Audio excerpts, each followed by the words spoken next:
여러분, 지난 2016년 그리고 지금 17년 통과하면서 우리 대한민국 국민들에게 이 현대사에 참 아픈 시간들을 보내었던 것으로 기억하는 시간들일 것입니다. 그것을 하나하나 끄집어 올려서 이런 일 저런 일이 있었습니다, 우리가 알고자 하는 것이 아니라, 그만큼 대한민국 국민이라면 앞전 정권이 무슨 일이 있었고 또 지금 새로이 일어난 정권에게 또 기대하는 희망이 무엇이고 하는 여러 가지 교차되는 많은 생각들이 있을 것만 같습니다. 그래서 모든 대한민국이 아파했으며 또 때로는 속상해했으며 또 소수의 의견도 있을 것입니다. 자, 바로 이거예요. 왜 이 이야기를 끄집어 올리냐면, 오늘 본문의 말씀 12절로 14절 우리 예수님께서 또다시 한 비유로 이야기를 시작함에 있어서 그 당시 유대인들이 너무나 잘 아는, 아니 모든 유대인들이 한 사람도 빠지지 아니하고 알고 있는 한 사건을 그들이 알고 있다라는 배경하에 지금 12절로 14절이 비유의 말씀이 등장하고 있다라는 것입니다. 바로 이 일은 한 세대쯤 전에, 즉 BC 10년에서 5년, 그 BC 5년에서 10년 사이 한 세대쯤 전에, 지금으로부터 예수님이 지금 이 말씀을 선포하고 있는 지금으로부터 25년 전쯤에 있었던 한 사건, 그리고 유대인들이 다 아는 사건이 있었어요. 헤롯 대왕이라고, 예수님이 태어나실 때 베들레헴에서 어린아이들을 다 죽여버리라고 이야기했던 그 헤롯 대왕이 얼마 후에 죽습니다. 죽게 되고 난 뒤에 그 아들들에게 각각 내 지역으로 로마에 의하여서 갈리워져요. 진정한 왕이 되지를 않아요. 물론 분봉왕이라는 이름은 가지고 있지만 앞전 헤롯 대왕, 아버지처럼 모든 나라를 통일하고 다스리는 그런 왕권이 없고, 죄송하지만 14절의 의미처럼 이 어떤 귀인이 왕위를 받으려고 갔다라는 이 말의 의미는, 지금 유대인들의 유대 지역의 왕으로 있는 아켈라오, 예전에 있었어요. 그러나 지금은 그 왕도 사라지고 유대 총독이 다스리고 있던 그들에게 있어서는 아프지만 누군가에게 있어서는, 기득권자들에게 있어서는 잘 되었다는 시간들이에요. 즉 14절의 의미가 뭐냐면, 그 아켈라오, 천하르디였던 아켈라오가 왕위를 받기 위해서 로마로 갔을 때에 덩달아 유대 지도자들이, 바로 바리새인 사두개인들이 또 보냈어요. 한 50인 정도를 대사를 파견하여서 이 왕은 절대 우리의 왕이 되면 안 됩니다라는 것들. 바로 지금 우리가 현대사에서 아픔을 겪었듯이, 대한민국 모든 백성이 알듯이 지금 이 자리에 예수님의 말씀을 듣고 있었던 본문 속 유대인들도 이러한 사실들, 아켈라오가 헤롯 대왕 다음에 첫 번째 아들이었던 헤롯 아켈라오가 왕이 되지 못하고 결국은 왕위에서도 물러나고 지금 빌라도에 의해서 다스려지고 있는 이 상황, 또 그 상황 속에서 14절과 같이 바로 이 사두개인들, 바리새인들이 누군가를 보내어서, 백성들이 그 왕을 싫어하여서 누군가를 보내어서 로마 황제에게 탄원하여서 왕이 들어서지 못하게 한 배경을 가지고 지금 이 말씀들이 흘러가고 있다는 것을 우리가 잘 알았으면 좋겠습니다. 자, 바로 그런 상황에서요, 그 바리새인 사두개인들을 위시로 한 제사장, 기득권들에게도 정말 좋은 시절이었어요. 그 시절은 그들이 마음대로 할 수 있었어요. 왕도 필요 없어요. 종교라는 이름으로 마음대로 할 수 있었으며, 우리가 잘 알던 이 앞전 여리고의 세리장이었던 삭개오와 같이 세리들, 로마라는 커다란 제국의 바로 밑에서 유대인들에게 세금을 갈취하고 있던 그 세리들에게 있어서도 그 시대는요, 그저 블루오션과 같은 시대인 거예요. 내가 그냥 땅 짓고 헤엄치는 거예요. 그냥 세금을 갈취하여서 내가 부자가 될 수 있는 바로 그런 시대, 그런 아픈 시대가 어쩌면 우리 얼마 전에 아팠던 그런 시대와 같이, 그런 시대가 지금의 시대적 정황이라는 겁니다. 이 말씀에 배경이 있다라는 거예요. 그런데 바로 그곳에요, 모든 사람들이 세상적인 블루오션이다. 그리고 그 세리들 모인 그 세리들에게도 블루오션이다. 성공할 수 있는 가장 좋은 기회의 시간들이야. 지금이 바로 이러한 때야라고 하고 있을 때 한 작은 물결의 파장이 일어나는 거예요. 한 돌이 그 블루오션에 탁 던져진 거예요. 그리고 그 파장은 거대한 물결이 되어져서 지금 여기에 모인 이 사람들, 이 말씀 앞에, 예수 그리스도의 말씀 앞에 선 사람들에게 거대한 파도와 같은 놀라운 일이 일어나고 있는 것. 바로 우리 그 앞장에 다루었던 한 영혼, 삭개오의 회심인 거예요, 여러분들. 세상적으로 다 성공할 수 있다. 지금의 시대성 속에서 세상의 방법으로만 살아낸다라면 우리는 모두가 성공할 수 있어 하고 있을 때 삭개오는 그와 그 세상의 방법을 거슬려서 내가 누군가에게 빼앗은 것이 있으면 제가 다 갖겠습니다. 4배로 다 갖겠습니다. 또 다 돌려주겠습니다. 여러분들 바로 크리스찬이 오늘날 이 시대를 살아가는 물질이 만능이 되어지고 편안함이 우상이 되어지고 내 배가 따뜻해지며 내 눈이 편안해지는 이 시대에 저는 이런 삭개오와 같은 놀라운 회심의 은혜가 그리고 그 회심을 통하여서 지금도 하나님을 섬기며 살아가는 여러분들이 한 사람 한 사람 많아지기를 주의 이름으로 축원합니다. 세상에 그런 파장을 일으켜야 되는 거예요. 지금 여리고 온 유대가 들썩들썩하고 있는 거예요. 세상을 완전히 뒤엎어버리는 놀라운 능력. 바로 그것이 회심에 의한, 회개에 의한 놀라운 구원의 능력인 줄로 저는 믿습니다. 이렇듯 이 배경 속에서 이 말씀을 바라보게 되면 마태복음 25장에 등장하는 여러분들이 너무나 잘 아시는 달란트의 비유도 알고 계실 거예요. 그때는요, 5달란트, 2달란트, 1달란트예요. 그러면서 그 달란트의 의미가 각기 재능이 다 다르고 받은 은사들이 다 다릅니다라고 하고 있는데 그것도 하나님의 말씀입니다. 그것은 예루살렘에 입성하시고 말씀하여 주셨던 하나님의 말씀이에요. 그러나 지금은 예루살렘에 입성하기 전에 예수님께서 또 다른 진리를 가르쳐 주시기 위하여서 이 한 문화의 비유와 달란트의 비유를 동일하게 여기면 안 된다라는 거예요. 성경은 지금 말하고 있어요. 모든 10종들에게 한 문화씩 주었다라고 하였습니다. 한 문화씩.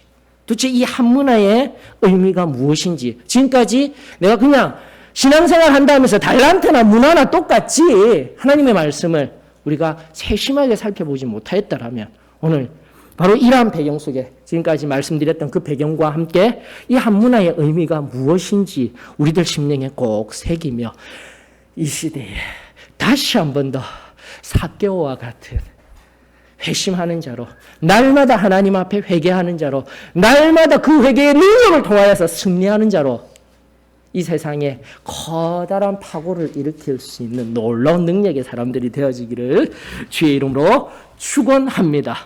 나가 지금도 부족한 종이지만 발견한 문맥들 여러분들 알고 있을 것입니다. 17장, 우리 17장을 통하여서 종말의 때에 관하여서 논한 이후에 18장, 19장을 통하여서 ABC, 즉 앞전 AB는 예수님이 비유를 말씀하여 주시고 또 역사적인 사실이 일어난 그 구도로 갔지만 C는 조금 다르다라고 했습니다. 18장 18절로부터 27절이 역사가 먼저 나오고 비유가 뒤로 나아가는 형식을 취하고 있다라는 것이에요.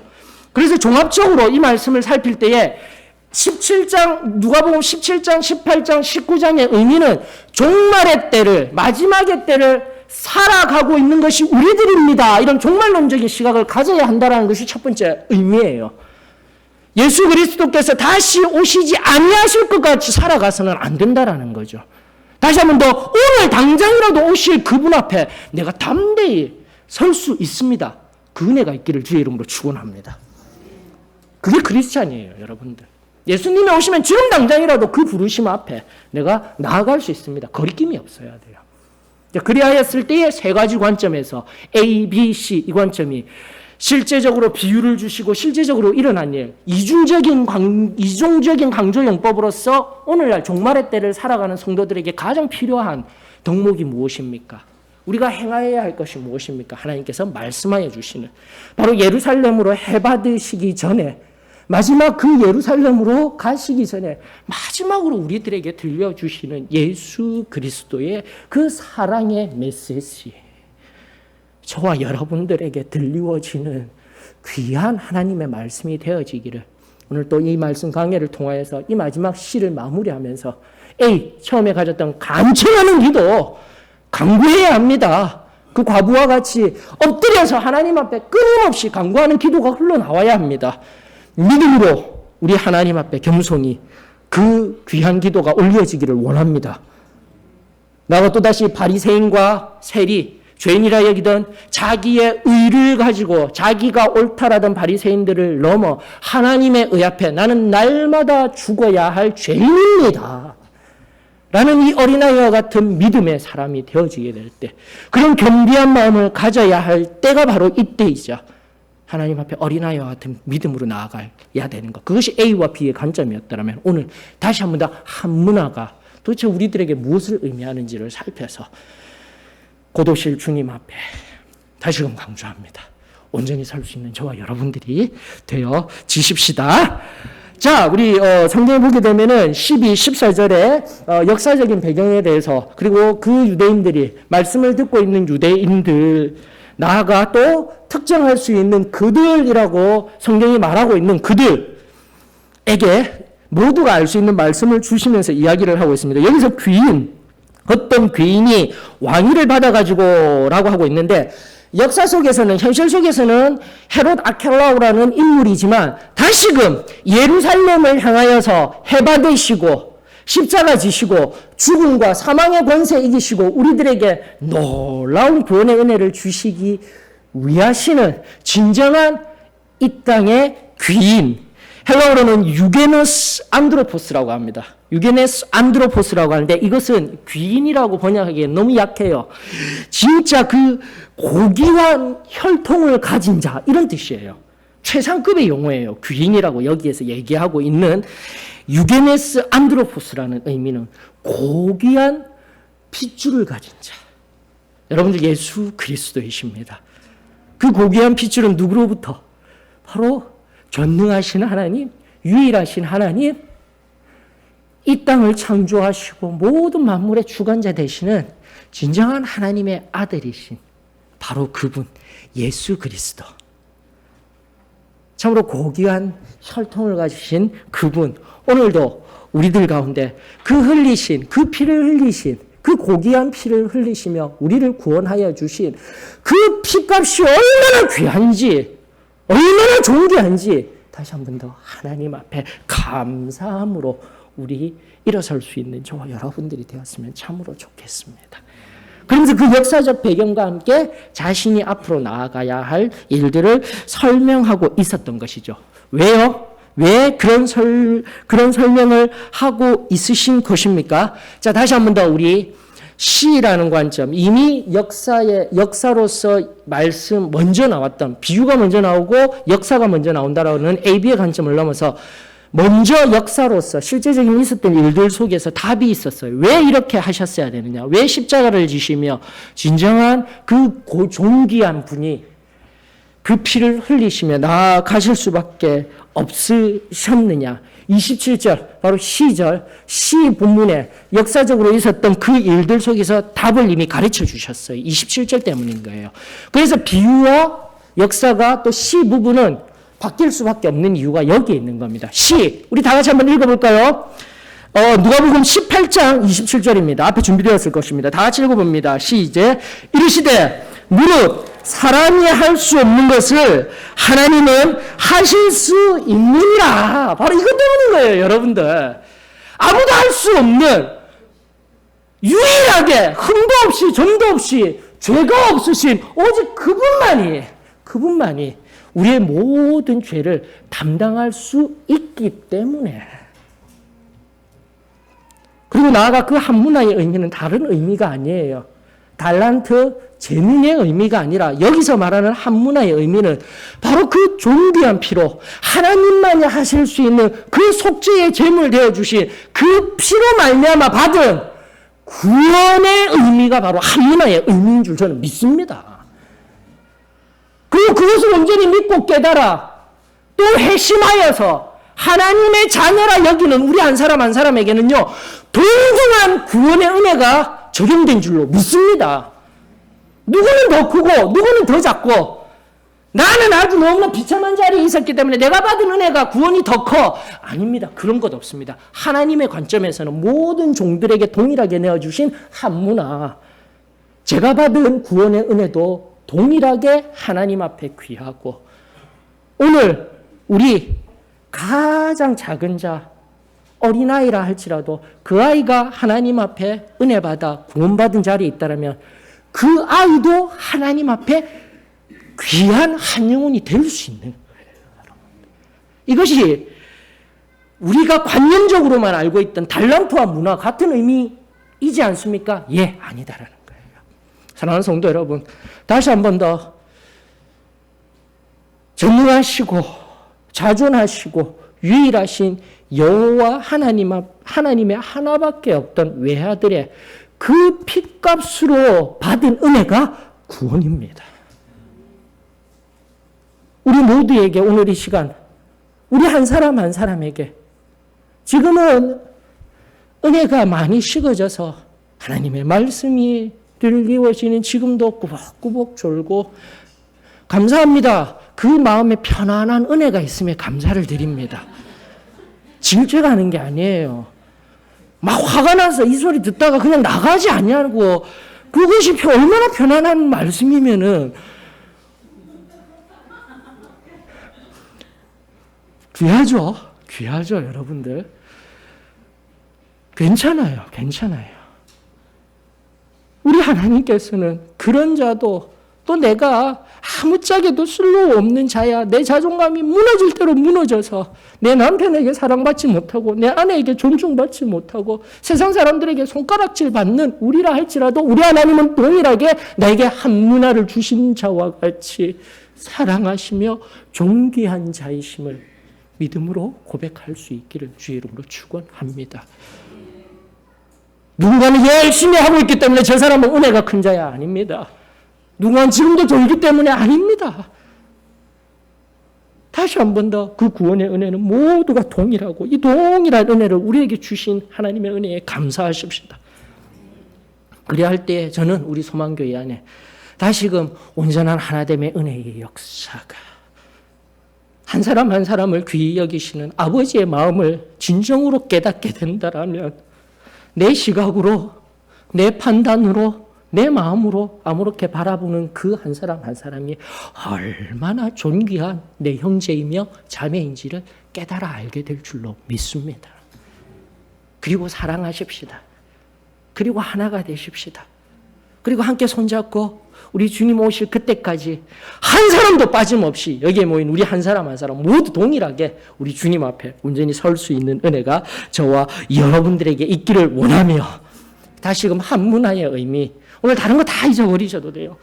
나에게도 동일하게 이 한 문화를 주셨구나. 이 놀라운 구원의 은혜를 주셨구나.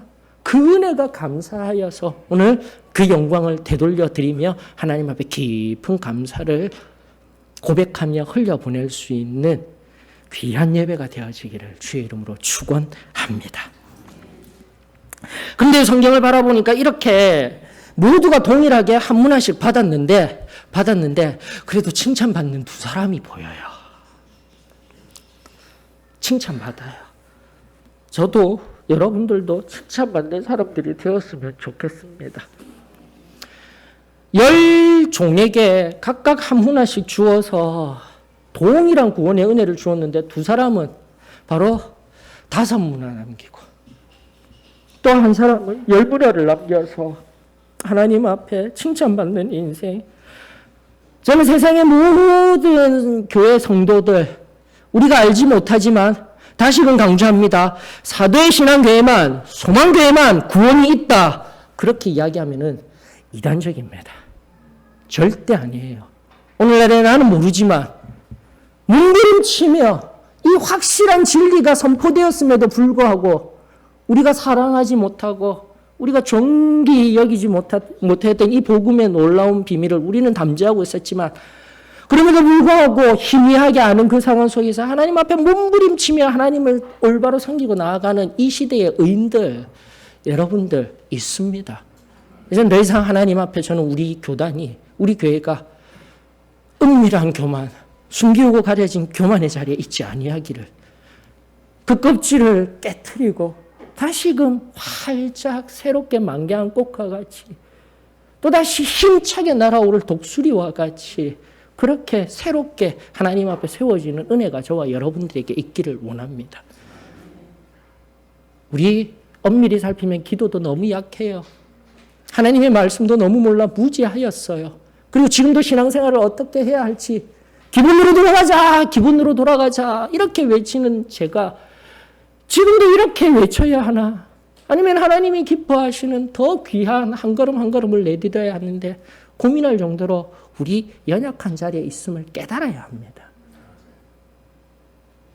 예적받았던 그 순전한 은혜들, 그것은 너무나도 귀하였습니다. 그러나 지금 다시 한 번 더 우리 새롭게 이 한문화, 이 구원의 놀라운 기쁨 명확하게 뚜렷하게 받아 누린 이 은혜의 체험을 다시금 새롭게 하여 세상에 나아가 열문화, 다섯문화, 한 영혼이 다시금 내가 변한 영혼, 삭개와 같이 회심한 자리, 이 한 사람 한 사람들이 새롭게 일어나 또다시 내 안에서 이런 이 은밀하게 있었던 내 안의 교만들, 허세들, 영적인 그 모든 고다진 마음들이 깨어지며 나아가게 될 때에 영혼을 살리고 다시금 새롭게 한 영혼 한 영혼이 회복되어지는 다섯 문화, 열 문화의 역사가 저와 여러분들을 통하여서 이루어지는 복된 교회가 되어지기를 원합니다. 그 10명 중 2명의 칭찬받는 역사가 저는 우리 교회 가운데 있기를 원한다라는 것이죠.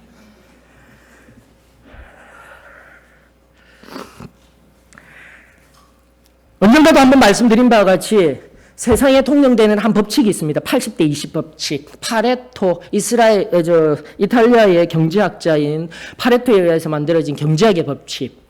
80명의 물건을 사는 사람, 20명의 물건을 사는 사람들 중 이렇게 비교를 해보았는데 20명, 정말 많이 사는 이 사람들이 매출의 80%를 차지하고 있다는 것이죠.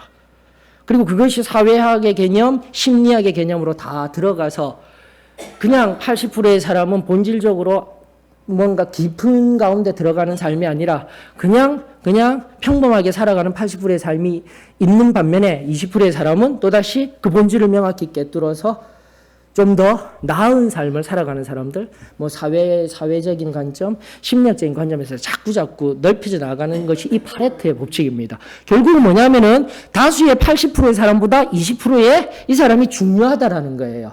그러나 저는 다시금 강조합니다. 언젠가도 어느 위인 것만 같았지만 이 파레토의 법칙이 바레토의 법칙으로 바뀌어졌으면 좋겠습니다.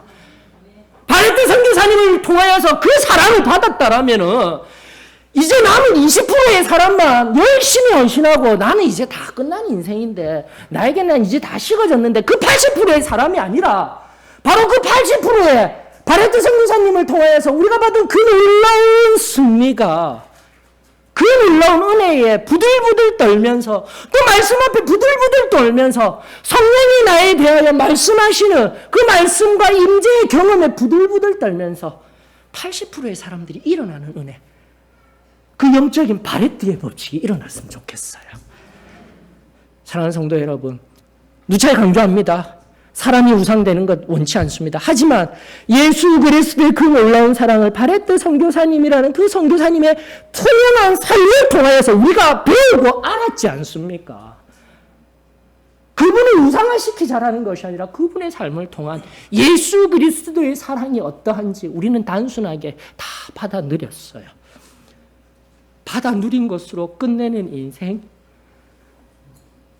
그것이 아닌 지금 이 순간 그 받아 누린 그 순전한 사랑과 은혜들이 바로 저와 여러분들을 통하여서 흘러갈 수 있기를 원합니다. 다시 한 번 더 다섯 문화, 열 문화. 전도 열심히 하고 전도 많이 하라는 거 아니에요. 내 삶이, 내 말이, 내 행동이 성결한 그 깊은 자리에 들어가 세상 가운데 또다시 세상에 작은 파고가 아닌 커다란 파고가 되어져서 이 영적인 법칙으로 하나님 앞에 하나님이 기뻐하시는 귀한 역사가 우리들 가운데 새롭게 되어지기를 주의 이름으로 축원합니다. 엎드리면 됩니다. 다시금 A, B, C 통합하여서 이 놀라운 생명을 이루어내는 놀라운 일은 끊임없이 간청하는 기도가 필요해요. 그 간청하는 기도는 내 의를 가지고 기도하는 것이 아니라 나의 모든 것 다 십자가에 다 박혀서 100% 죽어져야 돼요. 갈라디아서 2장 20절 끊임없이 이야기하지 않습니까? 내 의가 내가 살아서 있는 것이 아니라 십자가에 박힌 채로 고래고래 고함지는 인생이 아니라 아픈 것을 아프다고 말하지 아니하고 함부로 말하고 함부로 행하며 결코 상대과는 상관없는 것. 그게 바로 십자가의 그 예수 그리스도 옆에서 강도와 같은 자의 모습과 동일하다니까요. 이미 정죄받아서 죽어야 되는데 죽지 못하고 고래고래 고함치는 인생 얼마나 보기가 싫은 인생입니까? 하나님 앞에 얼마나 불쌍한 인생입니까? 죽어야 합니다. 죽으면 되는 거예요. 그 죽기까지 나 자신은 온전한 성결의 그 깊은 자리에 들어가서 완전 성화를 이루며 그렇게 비고빈 심령 위에 성령의 기름 부으심이 오늘도 임하여지게 될 때 다시 한 번 더 바레트의 법칙 20%가 역전이 되어져서 우리 소망교회 80%만 살아서 세상에 나아가 그렇게 참된 빛과 소금의 역할을 감당한다면 도대체 무슨 일이 일어날까?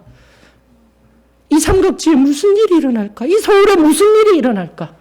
우리 함께 기대하며 나아가기를 주의 이름으로 축원합니다. 다시 엎드리십시다. 다시 순결한 그 자리에서 우리 하나님이 하시는 그 전날의 뜨거운 체험과 이 말씀의 진리 앞에 엎드려 십자가에서 나를 완전히 죽이십시다. 죽어야 돼요. 반드시 내가 죽어야 돼요. 지금도 내가 살아, 내가 생각하고, 내가 판단하고, 내가 말하고, 내가 행하는 그 말 한마디 한마디, 그리고 삶의 한 걸음 한 걸음이 생명을 살리는 모습인지, 아니면 끊임없이 예수 그리스도 앞에서 생명을 죽이는, 아프게 하는 자리에 있는지, 우리 자신을 오늘 겸손히 점검할 수 있는 은혜가 저와 여러분들에게 있기를 주의 이름으로 축원합니다. 2대8이라고 하였습니다. 2대8. 이렇듯 칭찬받는 사람은 두 사람이었는데 좀 말이라도 안 하고 있으면 되지. 이 한 사람이 불쑥 튀어나오는 거예요. 불쑥 튀어나옵니다. 성경은 말하기를 16, 18절에 보면 그 첫째가 둘째가 이러면서 첫 번째, 두 번째 이 사람은 정말 존귀한 사람이다라고 하였는데 20절에 보면 또 한 사람이 나와서 이야기를 합니다. 뭐라고 이야기합니까? 주인이여 보소서 당신의 한 문화가 여기 있나이다. 내가 수건으로 싸두었나이다. 그 받은 은혜를 그 귀한 사랑을 묵고 묵혀두어서 세상 가운데 교회 다니는 사람인지 예수 그리스도로의 그 깊은 은혜를 체험한 사람인지 알지도 못하는 자리에 만들어버린 인생. 오늘 이 말씀 앞에서 겸손히 엎드리기를 주의 이름으로 축원합니다. 이유는 무엇입니까? 21절에 얘기합니다. 당신이 엄한 사람이라. 여기서 엄하다라는 헬라어는 맵다라는 뜻이에요. 언제나 채찍질이나 내리고 힘들게 하고 꾸중만 내리는 사람입니다. 라고 생각한 거예요. 엄한 사람이라서 내가 무서워서. 여러분, 우리 하나님이 무서우신 분이십니까? 특별히 사도신앙교회 다니시면서 죄 지으면 죽을 수밖에 없습니다 하다 보니까 내 존재 자체에 대해서 부정하고 영적인 자존감이 저 밑바닥에 있는 10년이 있다면 오늘 깨어나시길 원합니다. 우리 하나님 결코 우리를 죄 있다 여기며 정죄하는 분이 아니시라. 그 정죄를 등 뒤로 던져버리시고 내가 너를 사랑한단다 하시는 분이시라니까요. 다만 필요한 것이 내 입술로 하나님 나는 죄인입니다 라는 그것뿐이에요. 원리가 너무 쉽고 단순하였는데 우리는 끊임없이 죄 지으면 안 돼. 죄 지으면 큰일 나. 이런 자존감은 이제는 사라져야 합니다, 여러분들. 죄에는 민감하되 그 죄를 처리하시고 일하시는 우리 하나님은 정죄하시는 분이 아니시라 등 뒤로 던지시고 다시 한 번 더 사랑하고 품으시는 하나님이십니다. 내 아버지이십니다. 행여라도 하나님에 대한 시각이 내가 평생을 바라보며 엄한 아버지와 같이 구중하시는 아버지와 같은 하나님이셨더라면 오늘 나를 바라보시며 안아주시고 품어주시고 사랑한다 하여 주시는 그 아버지의 놀라운 은혜와 사랑이 저와 여러분들에게 다시금 임하길 주의 이름으로 축원합니다.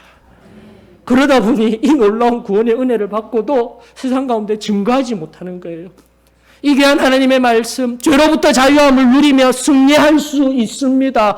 이 놀라운 승리가 선포되어지고 복음이 흘러나가는데도 우리 교회 오면 큰일 나요.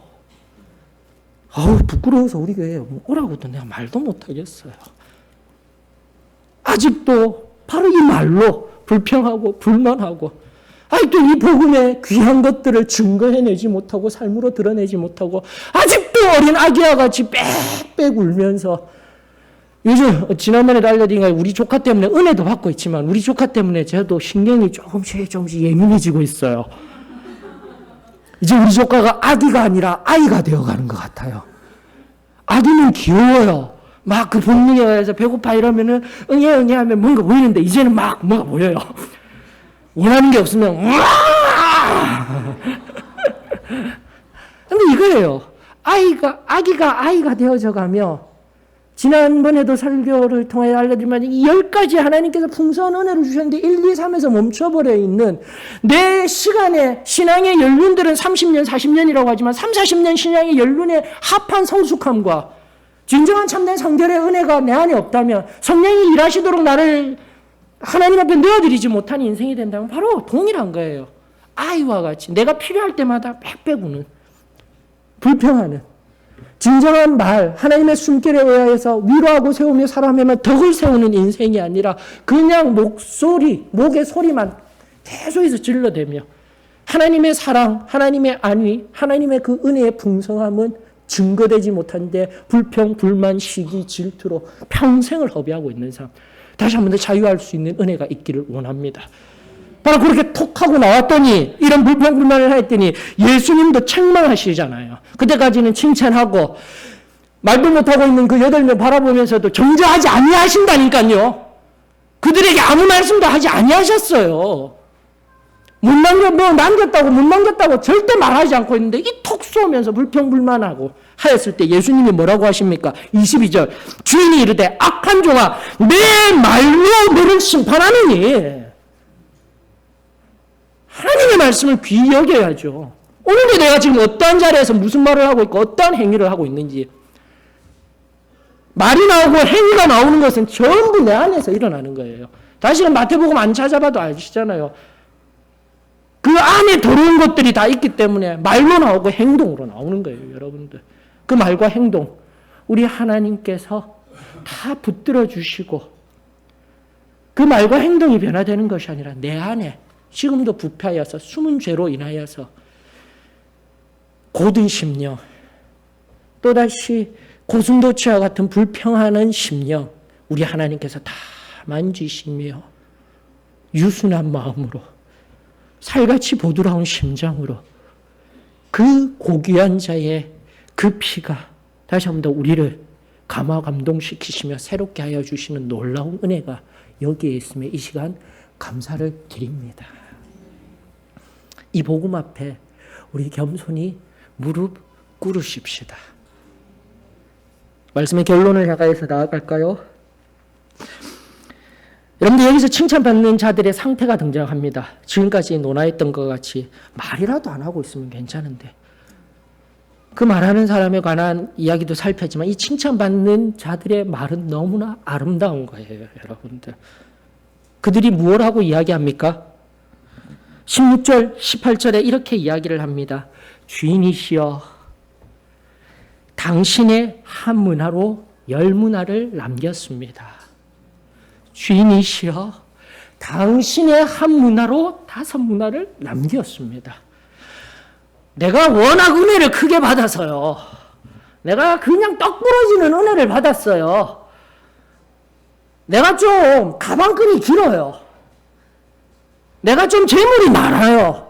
내가 세상 가운데 좀 명예로운 자리에 좀 많이 있어요. 이게 아니잖아요, 여러분들. 바로 당신의 한 문화로 내가 지금 이렇게 되었습니다. 하나님 당신께서 허락하신 그 구원의 은혜로 말미암아 내가 지금의 내 모든 모습, 사람들에게 나를 변화시킨 이 모습, 하나님의 은혜입니다. 이것이 지금 우리들의 모습이 되어져야죠, 여러분. 내가 받아 누리고 있는 결과, 현상들로 세상에 나아가 복받습니다. 성공합니다. 그것은 오늘날 기독교계에 뿌리 내려진 또 다른 이단의 한 모습이에요. 여러분들, 그것은 덤으로 하나님께서 주신 은혜일 뿐입니다. 덤이라고 했어요. 그렇다면 그 덤 말고 정말 중요한 은혜 무엇입니까? 구원받은 그 상태가 최고 좋은 거예요, 여러분들. 그걸 빨리 존재론적으로 깨달아야 되는 거예요. 구원의 그 깊은 은혜 안에서 날마다 나에게 평안을 허락하여 주시고 고난이 다가오는 것, 또 어려운 가운데 들어갈 수 있었던 것. 오늘 말씀 읽었죠. 요한복음 14장 26절 다음에 있는 27장 평안을 너희에게 주노라. 그 평안은 세상에 있지 아니하는 평안이라고요.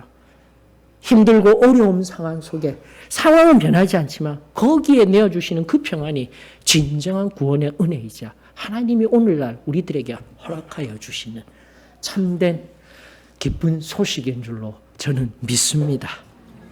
기억하십시다, 여러분들. 이제 다시 한번 A, B, C 이 모든 누가복음 17장으로부터 19장까지 조금 힘겹게 이곳저곳 성경을 살피면서 좀 더 깊숙이 살펴보면서 나갔습니다.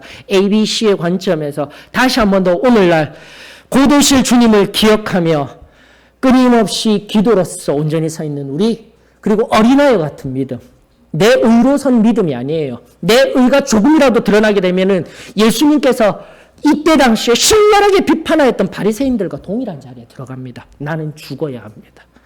나는 아무것도 없어야 돼요. 오직 이 한 문화의 비밀, 하나님이 주신 은혜로 말미암아, 하나님이 주신 그 구원으로 말미암아 덤으로 사는 인생입니다. 이것이 진정한 사도의 신앙교회 성도의 고백이었어요.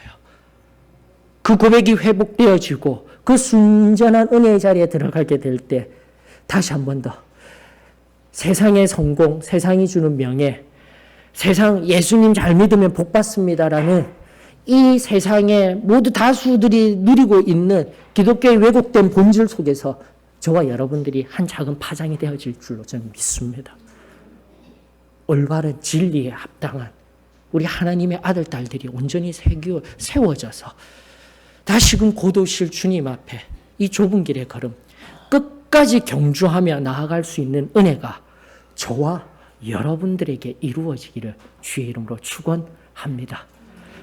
바로 이 놀라운 은혜는 우리 주 예수 그리스도로 말미암은 것임을 저는 믿습니다. 다시 한번 그 은혜가 필요하십니까? 또다시 이 시간 회복을 원하십니까? 이 말씀이 오늘 우리 하나님께서 나에게 들려주시는 말씀이 되어지기를 원합니다. 이 간절한 고백으로 결코 세상의 어떠한 사망도, 권세도, 천사도, 그 어떤 권세도 우리를 무너뜨릴 수 없는 이 놀라운 구원의 은혜, 그리고 이 승리의 걸음이 우리들에게 새롭게 회복되어지기를 원합니다. 제가 계속해서 몇 번이나 강조하고 있습니다. 로마서 8장은 성경 속에서도 구원에 관한 가장 중요한 말씀들을 녹아내린 장이 로마서 8장이라고 했어요. 근데 그 로마서 8장의 마지막 말씀들이 무엇인지, 로마서 8장이 그토록 중요하더라면 로마서 8장의 마지막 말씀들에 무슨 얘기를 하고 있는지 우리는 알아야 되잖아요. 이것이 정말 진리인지 아닌지. 로마서 8장 38절로 39절에 무엇이라고 얘기하고 있습니까? 이 구원의 은혜를 받은 자들에게 내가 확신하노니 사망이나 생명이나 천사들이나 권세자들이나 현재 일이나 장래 일이나 능력이나 높음이나 깊음이나 다른 어떤 피조물이라도 우리를 우리 주 예수 안에 있는 하나님의 사랑에서 끊을 수 없느니라. 우리 구원받은 자라면 하나님의 사랑이 우리의 심령을 꼭 붙들 수 있기를 원합니다. 그리하여 37절에 놀라운 삶이 이루어지는 거예요, 여러분들. 로마서 8장 37절. 이 모든 일에 우리를 사랑하시는 이로 바로 이 사랑이 끊어지지 아니하는 이 사랑으로 말미암아 우리가 넉넉히 이기느니라. 로마서 8장이 동일하게 구원에 관한 놀라운 말씀입니다. 놀라운 말씀입니다. 지식적으로는 관념적으로는 알고 있었지만 이 8장의 말씀이 무엇을 선포하고 있었습니까? 그 하나님의 사랑에 의하여서 넉넉히 이기는 승리하는 삶을 살 것이다. 교리적인 선포가 아니라 하나님 말씀이 우리들에게 들려주시는 참된 진리인 줄로 저는 믿습니다. 다시금 이 시간 우리 하나님 앞에 겸손히 엎드려 세상이 주는 달콤한 물질 그리고 달콤한 내 배의 편안함 그리고 내 삶 가운데 그 편안함 속에 물질 속에서 내버려 두었던 우리 안에 찢기와 같은 죄악의 습성들 하나하나 겸손히 하나님 앞에 내어놓으며 다시금 이 놀라운 승리를 허락하여 주시고 하나님의 사랑 안에서 끊을 수 없는 이 진리에 모두 충만히 젖어 하나님 앞에 깊은 감사를 올려드리는 복된 이 기도의 시간이 되어지기를 축원합니다. 우리 다 같이 일어나셔서요.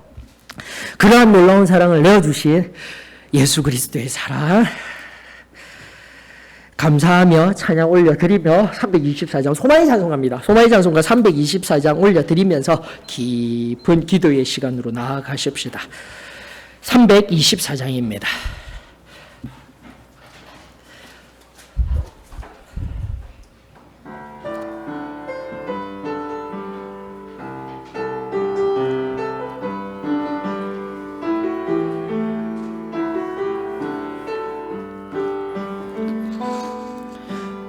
아버지 사랑 내가 노래해 아버지 은혜 내가 노래해 그 사랑 변함없으신 거짓 없으신 성실하신 그 사랑 상한 갈 때 꺾지 않으시는 꺼져가는 등불 끄지 않는 그 사랑 변함없으신 거짓 없으신 성실하신 그 사랑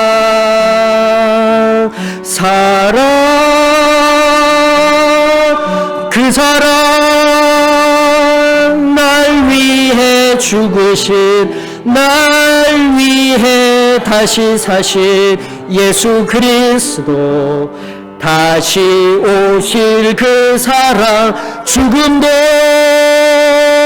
생명도 천사도 하늘의 어떤 권세도 끊을 수 없는 영원한 그 사랑 예수 아버지 사랑 내가 노래해 아버지 은혜 내가 노래해 그 사랑 변함없으신 거짓 없으신 성실하신 그 사랑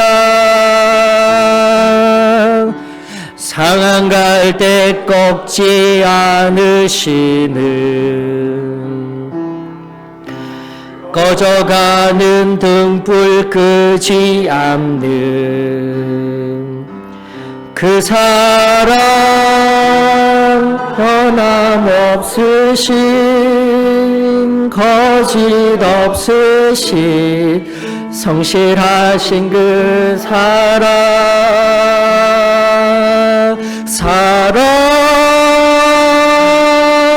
그 사랑 날 위해 죽으신 날 위해 다시 사신 예수 그리스도 다시 오실 그 사랑 죽음도 생명도 천사도 하늘의 어떤 권세도 끊을 수 없는 영원한 그 사랑 예수. 하나님, 이 시간 아버지께서 성령께서 친히 우리들 가운데 찾아오시어 말씀하여 주시옵소서. 우리들에게 허락하여 주셨던 이 놀라운 구원의 은혜가 얼마나 크고도 깊은 아버지의 사랑이었는지 오늘 주님의 어미 앞에, 주님의 거룩한 존전 앞에서 또다시 깨달아 알게 하여 주시고 감사함으로 눈물의 고백으로 회복되어지는 은혜가 우리들 가운데 있게 하여 주시옵소서. 다시 한 번 더 식어져 버린 내 피를, 딱딱하여진 내 심장을 다시 뛰게 하여 주시옵시며 뜨거운 사랑으로 세상에 나아가 이 한문화의 비밀을 온전히 증거할 수 있는 인생들이 되어지게 하여 주시옵소서. 우리 그러한 삶의 승리를 통하여, 이 놀라운 사랑의 흘려보냄을 통하여 5문화, 10문화 한 사람 한 사람이 변화되어 새롭게 아버지를 기쁘게 하는 귀한 우리들 되어지기를 원하오니 오늘 이 시간 겸손히 엎드려 기도할 때에 또다시 구원의 놀라운 기쁨이 오늘 우리 한 사람 한 사람을 회복시키시며 충만케 하오시며 일하시는 아버지를 경험하는 깊은 은혜가 이루어지는 시간이 되어지기를 축원하오며 사랑 많으신 예수님의 이름으로 기도합니다.